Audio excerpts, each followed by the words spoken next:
जय श्री राम दर्शकों।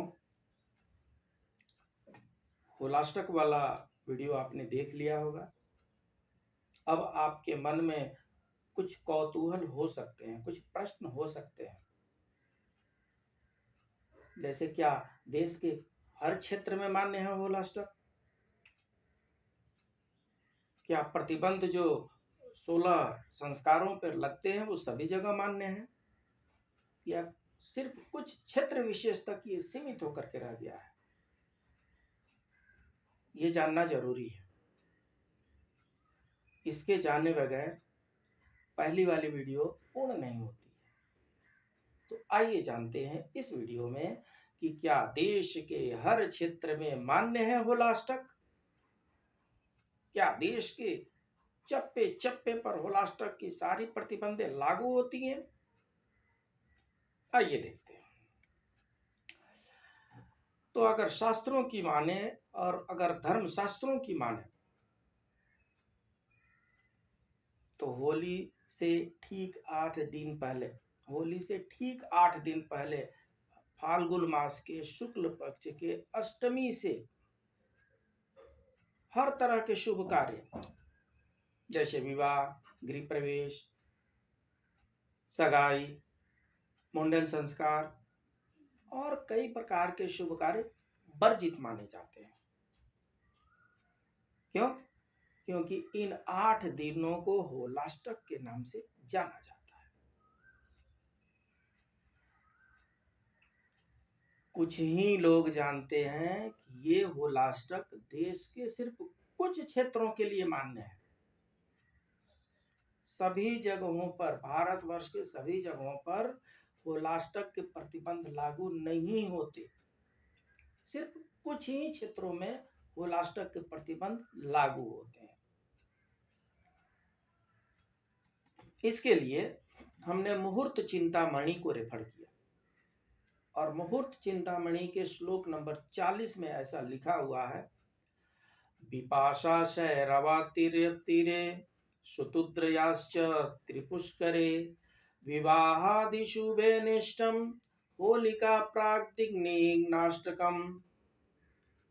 फिर हमने मुहूर्त गणपति को रेफर किया और मुहूर्त गणपति के श्लोक नंबर 204 में लिखा हुआ है, ऐरावत्यां विपाशायां शतद्रव पुष्कर तत्रये होलिका प्राग्दिग्नाष्टो विवाह दो शुभे त्यजते। अर्थात बताया ये जाता है कि विपाशा नदी, ऐरावती नदी, शतद्री नदी के निकटवर्ती, तो ये विपाशा नदी तो आजकल में रही नहीं, नाम बदल गया। सो विपाशा अर्थात व्यास नदी, ऐरावती अर्थात रावी नदी, शतद्री अर्थात सतलज नदी। सो व्यास, रावी, सतलज नदियों के निकटवर्ती दोनों तरफ स्थित नगर, ग्राम, क्षेत्र तथा त्रिपुष्कर क्षेत्र में होलाष्टक दोष फाल्गुन मास के शुक्ल पक्ष के अष्टमी से लग जाता है, पूर्णिमा तक रहता है, जिसमें विवाह, यज्ञोपवीत आदि शुभ संस्कार नहीं किए जाते। अब अगर हम इसकी विवेचना करें तो लगभग संपूर्ण पंजाब, हिमाचल प्रदेश का कुछ भाग, राजस्थान में अजमेर जो पुष्कर वाला एरिया है उसके आसपास में ही विशेष सावधानी बरतने की आवश्यकता है। देश के अन्य भागों में होलाष्टक दोष विचार का नियम लागू करना अच्छा नहीं माना गया है, ऐसा मुहूर्त चिंतामणि में कहा गया है। मुहूर्त चिंतामणि का हम एक बार फिर से श्लोक सुना देते हैं। विपाशा नदी हो गई, ऐरावती नदी हो गई और शतद्र नदी हो गई, तो उसको संधि करके विपाशैरावती तीरे शतद्रयाश्च त्रिपुष्करे विवाहादि शुभे निष्ठम होलिका प्राग्दिग्नाष्टकम। अर्थात विपाशा नदी, व्यास नदी, ऐरावत नदी, रावी नदी, शतुद्रा नदी, सतलज नदी, इन तीनों नदी के इर्द गिर्द ही होलाष्टक के प्रभावों को माना गया है। तो होलाष्टक के दौरान क्या करना चाहिए और क्या नहीं करना चाहिए? कहा जाता है कि होलाष्टक के 8 दिनों के दौरान नए घर में प्रवेश नहीं करनी चाहिए, न ही किसी प्रकार के मांगलिक कार्य करने चाहिए, भूमि पूजन से परहेज करनी चाहिए, यहां तक कि विवाहितों को मायके रहने की सलाह दी गई है। क्यों? क्योंकि उस समय मानव भी उग्र स्थिति में रहता है और इसके संबंधों पे प्रभाव पड़ सकते हैं। यहां तक कि अगर किसी की मृत्यु हो गई तो अंतिम संस्कार करने से पूर्व भी शांति कार्य किए जाते हैं। सो होलाष्टक में क्या क्या वर्जित है? विवाह करना वर्जित है, वाहन खरीदना वर्जित है, घर खरीदना वर्जित है, भूमि पूजन वर्जित है, गृह प्रवेश वर्जित है, 16 संस्कार वर्जित है, नया व्यापार शुरू करना वर्जित है, नए वस्त्र या कोई वस्तु खरीदना वर्जित है, यात्रा करना वर्जित है। ये सब होलाष्टक में ये सब प्रोहिबिशन है। सो कुल मिला जुला करके होलाष्टक में शादी, विवाह, मुंडन, सगाई, गृह प्रवेश जैसे शुभ कार्य नहीं किए जाते। होलाष्टक में मकान, जमीन, वाहन जैसे महत्वपूर्ण कार्य नहीं किए जाते, एडवांस पेमेंट भी नहीं दिए जाते, किसी प्रकार का बिजनेस शुरू नहीं किया जाता। होलाष्टक में किसी भी नए सामान जैसे सोने चांदी के गहने, घरेलू सामान की खरीद भी अशुभ माना जाता है। प्रश्न ये उठता है कि होलाष्टक में फिर करें क्या? सब कुछ तो प्रतिबंधित ही नजर आ रहा है। सब कुछ प्रतिबंधित नहीं है। होलाष्टक में पूजा पाठ और जप तप का महत्व बहुत अधिक होता है। इसलिए होलाष्टक के 8 दिनों में भगवान विष्णु और कुल के देवी देवताओं की पूजा अर्चना की जाती है। होलाष्टक में गरीब और जरूरतमंद लोगों की मदद करें और परिवार में बच्चों से अच्छा बर्ताव करें, उन्हें प्यार दें, हिरण्यकशिपु न बने और अपने बच्चों को प्रहलाद के जैसे प्रताड़ित न करें। मान्यता है कि होलाष्टक की अवधि में हिरण्यकशिपु ने भक्त प्रहलाद को यातनाएं दी थी और भगवान नाराज हो गए थे। इसलिए होलाष्टक के दौरान अपने बच्चों को परेशान ना करें। होलाष्टक में रोजाना पूजा के समय भगवान राम और कृष्ण को अबीर और गुलाल लगाएं और श्री सूक्त का पाठ करें, इससे मन को शांति मिलती है।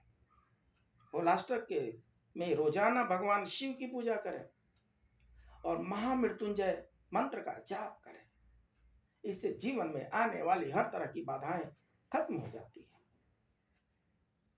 होलाष्टक का सीधा संबंध भक्ति पे प्रहार से है। भक्त प्रहलाद पर विभिन्न प्रकार की यातनाएं दी जाती है, प्रताड़ना की जाती है। इस लास्ट 8 दिन में उनकी जान लेने के विभिन्न प्रकार के प्रयास किए जाते हैं। भक्ति पे प्रहार है जो विष्णु जी को बर्दाश्त नहीं है।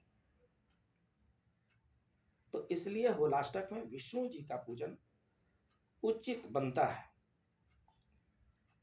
होलाष्टक की दूसरी कथा जो है वो कामदेव के भस्म होने को लेकर के है। भगवान भोलेनाथ ने कामदेव को त्रिनेत्र खोल करके भस्म कर दिया था। तो होलाष्टक के समय में भगवान भोलेनाथ की पूजा पाठ भी करनी अच्छी कही जाती है। सो होलाष्टक में सब कुछ वर्जित नहीं है और सब जगह वर्जित नहीं है। होलाष्टक कुछ जगहों पर ही लागू होता है और कुछ कार्यों के लिए ही लागू होता है। होलाष्टक में पूजा पाठ जप तप का महत्व बढ़ जाता है। जिस समय भगवान क्रोधित अवस्था में हो उस समय उनकी पूजा करने से अधिक फल मिलता है। पूजा पाठ करने से भगवान का क्रोध शांत होता है, शमित होता है। त्रिलोक के स्वामी भगवान विष्णु और जितनी प्रकार की नेगेटिव चीजें हैं, द्वेष, ईर्ष्या, वैमनस्व, काल, प्रतिशोध, क्रोध, मोह, इन सबको भंग करने वाले भगवान भोलेनाथ। तो इन दोनों देवों की पूजा होलाष्टक में की जाती है। राइट, एक बार फिर से हम बता दें कि होलाष्टक जो है व्यास नदी, रावी नदी, सतलज नदी, इन नदियों के निकटवर्ती दोनों ओर स्थित नगर, ग्राम, क्षेत्र में तथा त्रिपुष्कर अर्थात पुष्कर क्षेत्र में होलाष्टक दोष फाल्गुन मास पूर्णिमा से 8 दिन पहले लगता है।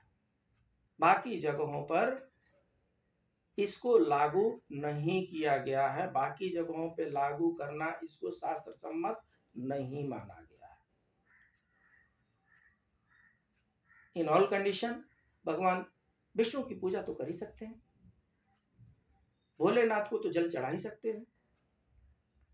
फागुन महीना वैसे भी भोलेनाथ का होता है, तो इसलिए भगवान विष्णु की पूजा करते हैं, भगवान भोलेनाथ को प्रणाम करते हैं। मिलते हैं अगले वीडियो में, तब तक के लिए नमस्कार।